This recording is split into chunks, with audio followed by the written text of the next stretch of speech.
This is my first day in Jianshui, Yunnan, filmed on March 10th, 2026. My hotel was right inside the old town, next to the main walking street, so I could immediately begin exploring the pottery shops, carved signs, old courtyards, small hotels, and evening atmosphere. Jianshui is famous for its history, Confucian culture, old architecture, and purple pottery, but this first video is simply about arriving, walking, and getting my first impression of one of Yunnan's most interesting old towns. Jianshui is one of the most atmospheric old towns in Yunnan, and it has a very different feeling from the tropical world of Xishuangbanna. Here, instead of Dai temples, palm trees, and Southeast Asian influences, the mood is older, quieter, and more classically Chinese, with tiled roofs, wooden shop fronts, narrow lanes, carved doors, old courtyards, and a long history connected with Confucian culture. Jianshui was once an important administrative and cultural center in southern Yunnan. During the Yuan, Ming, and Qing periods, it developed as a regional town with schools, temples, government offices, merchant houses, and family compounds. It became especially known for its Confucian tradition.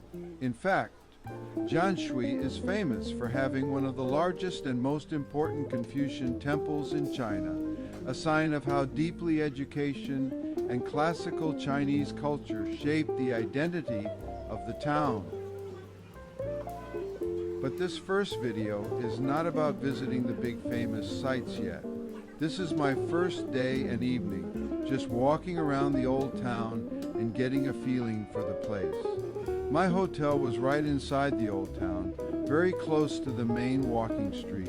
This was a perfect location because as soon as I stepped outside, I was already surrounded by old-style streets, shops, decorations, and the everyday life of the town. One of the first things I noticed was the pottery.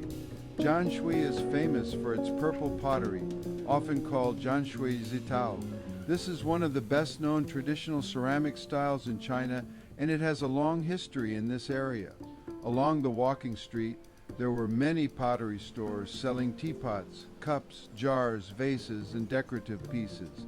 Some shops looked very elegant, almost like small galleries. What makes Jianshui pottery interesting is that it is not just mass-produced tourist decoration. It is connected with tea culture, calligraphy, carving, and the artistic tradition of Yunnan. Many pieces have characters, poems, landscapes, or carved designs on them. So walking past these shops, you are not only seeing pottery, you are seeing a local craft tradition that combines earth, fire, writing, and design. Another thing that really stood out to me was the decoration around the old town. Carved wooden signs, stone inscriptions, calligraphy, patterned doors, and unusual word carvings.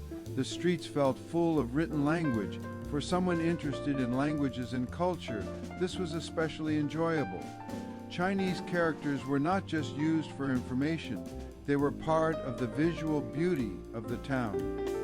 Even simple shop fronts had character. Some had old wooden doors, red lanterns, carved panels, or elegant courtyards hidden behind plain entrances. As I walked around, I noticed many small hotels and guest houses that looked very attractive from the outside. Some had beautiful inner courtyards with plants, wooden balconies, stone paths, and quiet sitting areas. This is one of the pleasures of staying in an old town like Jianshui. The beauty is not only in the major tourist sites, but also in the small details you discover while walking. The old town has a relaxed evening atmosphere. During the day, you notice the architecture and the shops.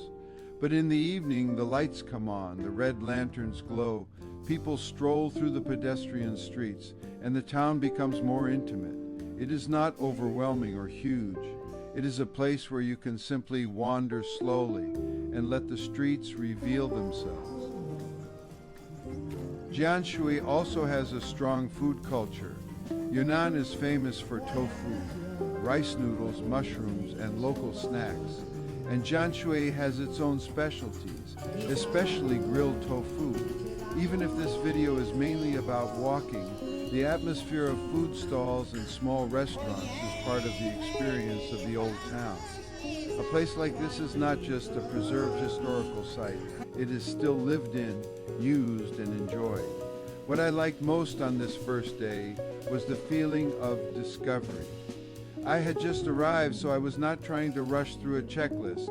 I was simply walking from my hotel into the old streets, looking at pottery shops, word carvings, decorations, guest houses, courtyards, lights, and local life. Jianshui is often described as a historic town, but that phrase can sound a little dry. In reality, what makes it interesting is the combination of history and texture.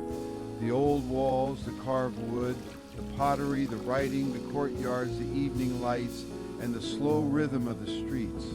This first walk gave me a good introduction to the town. It showed me that Jianshui is not only a place of famous monuments, but also a place of atmosphere, a town where history is visible in everyday details, and where even a short evening walk can feel like stepping into another layer of Yunnan's past.